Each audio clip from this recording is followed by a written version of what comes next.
सभी का एक बार फिर से स्वागत है हमारे चैनल दुर्गा भक्ति मार्ग में। आज मैं आप सभी को सुनाऊंगी कार्तिक माह में सुनी जाने वाली आकाशी दिए की कहानी। बहुत समय पहले की बात है। किसी गांव में एक दादी और पोती रहा करती थी। दादी सत्यनारायण का व्रत रखती थी और गौ निकालती और पोती खा जाती। पोती बहुत छोटी थी, वह समझती नहीं थी। अब वह पोती मर गई तो अगले जन्म में वह पिनार के घर बिल्ली बनी। वह बिल्ली चलती तो उसके पाँव में छम छम की आवाज आती। अब वह सुबह सुबह पिनार के घर में घूमती तो छम छम की आवाज राजा के बेटे को सुनाई देती। सुबह सुबह राजकुमार घूमने जाते थे। वे रोजाना सोचते कि जिसकी पाँवों की आवाज ही इतनी सुंदर है तो वह खुद कितनी सुंदर होगी। उसके मन में संकल्प कर लिया कि मैं तो इसी से शादी करूंगा। एक दिन वह पिनार के घर गया और उससे पूछने लगा कि तुम्हारे घर किसकी आवाज आती है? मैं उससे शादी करूंगा। तब पिनार ने कहा, शादी तो कर देंगे लेकिन उसको पिंजरे में बंद करके फेरे करवाएंगे। राजकुमार मान गया। उसके लिए पिंजरा बनवा कर ले आया और उसकी शादी हो गई। उसको किसी ने भी नहीं देखा था। बिल्ली की आवाज भी इंसानों जैसी ही थी।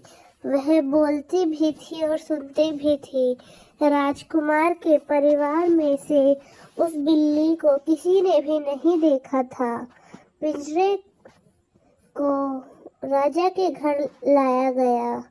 राजकुमार ने सोचा कि सबसे पहले इसे मैं ही देखूंगा और उसने उस पिंजरे को अपने कमरे में रखवा दिया। अब राजकुमार ने उसे खोलकर देखा तो वह देखता ही रह गया और बहुत ज्यादा घबरा गया कि यह तो बिल्ली है। मैं तो समझ रहा था कि यह कोई सुंदर राजकुमारी होगी।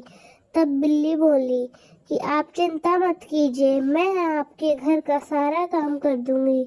आपको बाहर शर्म आती है तो मुझे बाहर मत निकालो। मेरा भोजन आप यही रख देना और घर का सारा काम मैं रात को कर दिया करूंगी जब सभी सो जाएंगे।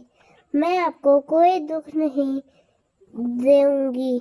बिल्ली की बात सुनकर राजकुमार को थोड़ी तसल्ली हुई।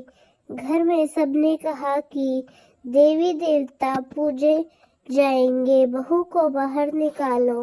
लेकिन राजकुमार ने कहा कि उसकी तबीयत खराब है, उसे कोई भी बाहर नहीं निकाले। अब उसके लिए रोजाना खाना कमरे में रख देते। वह कमरे में ही खा लेती, कमरे में ही घूमती तो उसकी आवाज सब सुनते। छम छम की आवाज आती। घर वाले यही सोचते कि जाने कितनी सुंदर राजकुमारी है। वह घर का सारा काम सबके सोने के बाद रात को करती थी। कपड़े धोकर सुखा देती थी, पोछा भी लगाती। सब सोचते कि काम तो बहुत अच्छा करती है। थोड़े दिन बाद राजकुमार के भाई की शादी तय हुई। सब घर वालों ने कहा कि अब तो तुम्हारी पत्नी को बाहर निकालो, लेकिन राजकुमार ने कुछ ना कुछ बहाना लगा दिया। अब घर में और भी बहुएं थी। वह सब कहती कि शादी का बहुत सारा काम है, हम अकेले नहीं करेंगे। उन्होंने राजकुमार से कहा कि तुम्हारी पत्नी के हिस्से का काम कौन करेगा।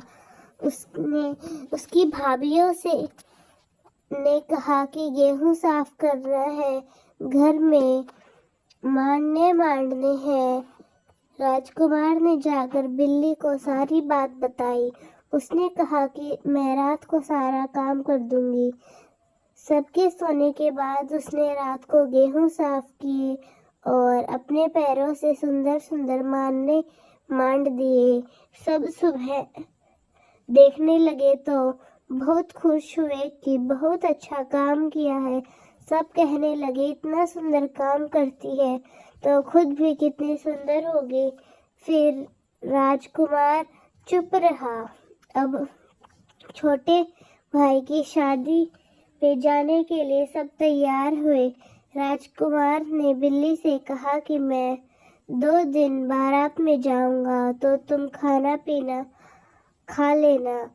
पर वह पूछने लगा कि तुम्हें खाना कौन देगा। वह बोले कि मेरा 2 दिन का खाना पीना रख जाओ। राजकुमार उसका खाना पीना रखकर बारात में चले गए।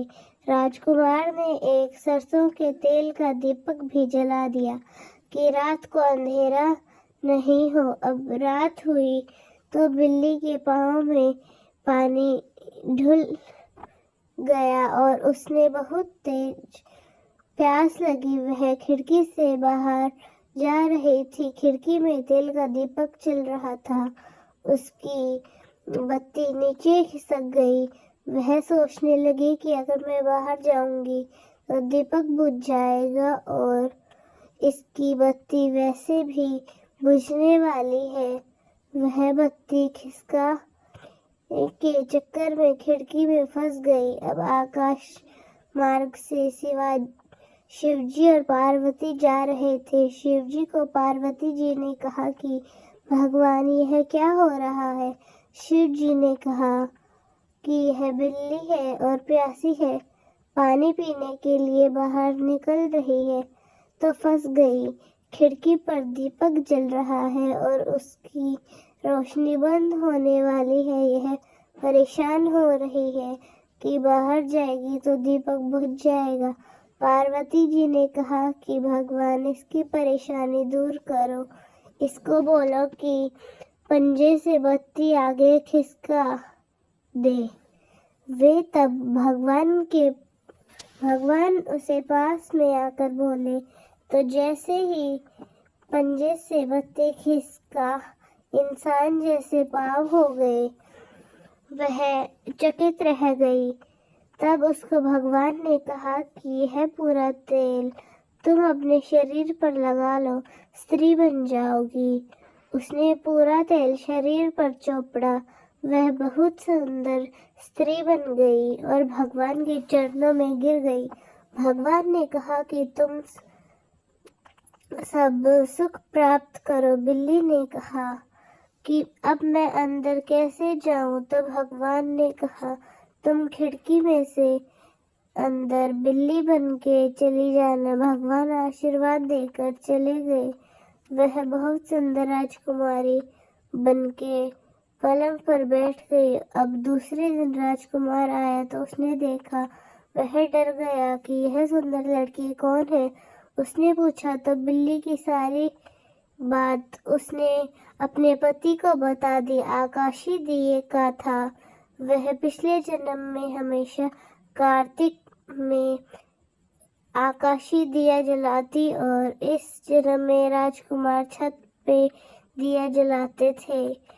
हे कार्तिक के ठाकुर जी, आकाश दिया भगवान उसकी जन जुड़ाई, वैसे सबकी छुड़ाना। अब घर वाले नई बहू को देवी देवता पुजवाने नहीं ले जा रहे थे। नीचे आकर राजकुमार ने देखा कि मेरी पत्नी को भी जेवर दो, हम भी देवी देवता पूजेंगे। राजकुमार अपनी पत्नी के लिए गहने वस्त्र लेकर गए और तैयार करके लाए तो सभी चकित रह गए और पूरे परिवार ने कहा कि वाकई बहू तो बहुत सी सुंदर है। जब भी राजकुमार इतनी सुंदर बहू को दिखाते नहीं थे।